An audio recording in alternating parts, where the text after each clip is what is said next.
So how to fix WhatsApp invite problem easily and fast. Hello guys, welcome to this new video. On this video I'm gonna show you how to fix the invite problem on WhatsApp in less than 1 minute. So first thing you have to do guys is so simple. Just open the settings on your phone and then go to the wireless and networks and then go to the top, go to airplane mode, enable it and then disable it and then go to the Wi-Fi and disable it, then enable it and then go back to the settings page, go to apps manager, go to apps, wait a few seconds, it will start loading all the apps that you have downloaded on your phone.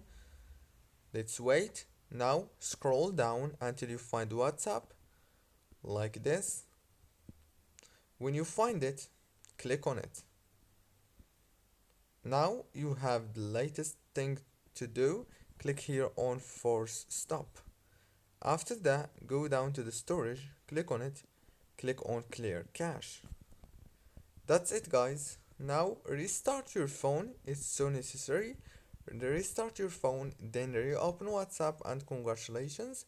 Don't forget to like, subscribe if the video was helpful. See you later.